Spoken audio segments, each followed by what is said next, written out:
Hello, and welcome to the Retirement Institute Fellows Corner. I'm Suzanne Norman, Director of External Relations, and I'm thrilled to have with us today one of our research fellows, Colin Devine. And Colin has almost every letter known to man, which I think is really putting him in a position of authority and trustworthiness. But Colin is a chartered financial analyst, CFP, and a CPA. Also has an MBA, years on Wall Street as an equity analyst, also earning some very important stripes as far as having the number one, number two ranking with the life insurance equity research category. Smart Money magazine named him the last honest analyst. So, Colin, I'm thrilled to have you here today to talk about your institute paper. Thanks for Thank being you very much. You're Thank you. welcome. So you wrote Planning for Retirement Income with an increasingly volatile and uncertain world. I know you've got some updates coming, but what made you decide to write this paper for the Institute? So the reason why I did it is, as you think about retirement, to me, there's two big risks, right? How long you'll live, how healthy you'll be. But then we can add to that, increasingly volatile stock market. And having survived through a few of those during my time on Wall Street, including the financial crisis, and we'd written the paper before we even had things, that face us today, such as several wars going on around the world. So, to really reflect that. And what if markets change? What might that do to your retirement plan? Yeah, thanks. And I should mention, of course, you co-authored this with Ken Mungan, Yeah, former chairman of Milliman. And I know we're going to be getting some more information in the update to the paper from some of the Milliman actuarial work, and that's going to be super helpful. So thank you for doing that update. So we know some of the problems. If you could just dive in a little bit more into some of the things you're looking at in the paper, and then maybe some ideas about what people can be watching for in retirement. absolutely. So one thing that we did to try to make this paper different, right, was to really look at the risks you face and when you might face them. So, there's a very large insurance company that talks about sort of the retirement red zone, that sort of 10 years pre-retirement. Well, there's another side to it, and that's your 10 years post-retirement. And so what we looked at is, what if you have a market correction then, right? If the market correction happens 25 years out, you're probably fine. But in the first 10 years, what would it do? And so we, for our paper, we put that as a 20% market drop. And so if your retirement account gets hit with that in the first 10 years, how does that change your risk of running out of money?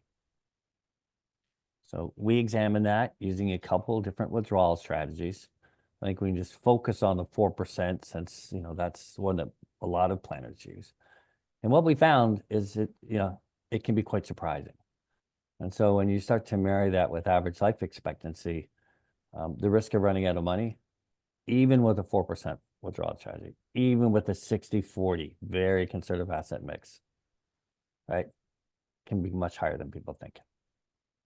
And another element that I know was in the paper, that not to geek out too much, but standard deviation is something, when we think about a sequence of return risk, the other aspect, of course, that you and I have talked about, of course, is the ability for someone to scale or understand their longevity and the sequence of return risk of the 10-year differential. If you could talk about that a little bit.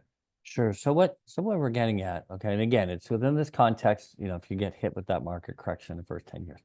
But what is average life expectancy for a woman at 65? Right? It's about 22 years. Right. And for a man, it's about 19. Okay. So, guys, we're going to get to, sorry, I should say for a man, it's 14 years. We're going to get to 79. For a woman, you're going to get to about 82. Okay. The issue with that is there's a 10-year standard deviation on that. So for men, there's a 1 in 3 chance, right, that you might live to be 89. For women, a 1 in 3 to 92, right? And we're not even going to get into what is a couple face, all right? So again, when you think about what, the good news and the bad news is you're living longer, right? That's a long time to go. That's a long time to make the money last with certainty from your last paycheck if that was at 65. So everybody talks about average life expectancy. That's nice. Everybody thinks they can beat the average. Okay, so half of us will be right. But for planning purposes, right? Think about what if you're in that, that one standard deviation above the average, that 10 years, that's 33%. And again, that's for show hands. Everybody's going to put the hand up and say, yeah, that's me. Mhm. But to think about that's when you're starting to think about horizons. Now, what can happen in that? Well, you start to run out withdrawal strategies, and pretty much what's going to happen is you're out of money. Okay. Even at the average for a woman, all right, 22 years, right? Even at the average, right? With a 4%, 60-40, if you have that market drop, there's a 20% chance of running out of money. I could put you on the spot and say, are you going to roll the dice with that? Mhm. I don't think so. For a man, again, the average, okay, so they're looking at 19 years post-retirement. Okay, that's 13%. But again, if I put that 10-year standard deviation and add the extra 10 years to it, those numbers are both well above 60%. Right? And we haven't even begun to introduce health risk, right? We're just right now talking about longevity. We haven't discussed, right? What if you're not as healthy as you hope and you have some older age healthcare costs? I'm looking forward to that update in the paper. One of the things, since we're aiming for practical, as we like to say at the Institute, academic solutions, what are some of the things that you've put in the paper that people can be thinking about incorporating, with the longevity risk, the health risk, the sequence of return? Sure. So what we want to get, really people thinking about, most of us own life insurance. I think, that was all drilled into us at a fairly young age. Well, you own life insurance, in case you die young, right? Buying annuities and their various forms, right, are in case you don't, right? It's longevity insurance, right? Something that we all, I think, aspire to. So we really want to reinforce this. What is longevity risk, right? And that's getting, greater and greater, right? There's a reason, private companies don't offer traditional pension plans anymore. They can't afford it, right? You have to do it on your own.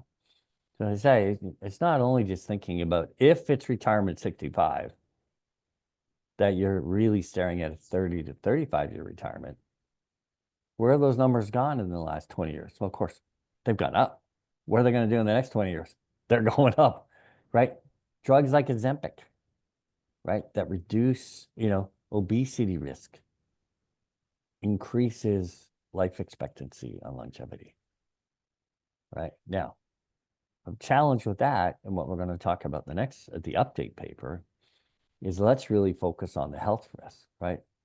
If you think about dementia incidence, it really hasn't changed in the last 100 years, okay, in terms of percentages of the population. What has changed is how long we live. And if you live long enough, basically, you're going to get some form of it. There's mild, there's severe. And I think for, many of us, probably far too many of us as boomers, we're experiencing that with our own families, as parents and in-laws and loved ones, right, are entering that stage of their life. So we're going to talk about not only do you have a longevity risk you want to manage, right? Annuities can do that, right? How are we going to manage the health risk? Because, the sad part, you'll be so depressed by the time we're done this, is older age health is an uninsurable risk, right? That's the plain and simple. You can't insure it.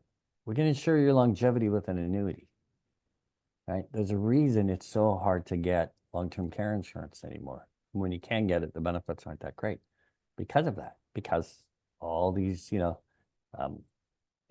dementia incidents, it's rising as more people live longer, more people get it, but it's not as a percentage of the population, it's just more people live longer. So we are going to mention maybe some alternatives, right, which can be an accelerated death benefit on a life insurance policy, and that complements the annuity, right? The annuity is to look at how long you're going to live. Accelerated death benefit lets you draw down a death benefit to fund older age health costs, should that become a risk.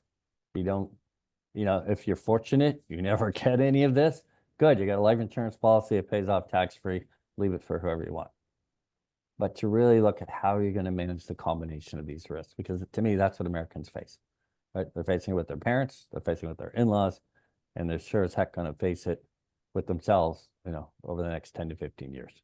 Well, Colin, yes, you definitely raised some points that could get people depressed, but I think when we focus on the practical aspect of having people empowered or accessing that empowerment through their own efforts or through a financial advisor, these things are solvable. And so I want to thank you for the existing paper, for the updated paper as a woman, knowing that about 3/4 of the Alzheimer's patients out there and having had that in our family. I Yeah. did buy my first or my long-term care policy last year. I'm very proud of that. Mm. So hopefully, solving part of that income problem.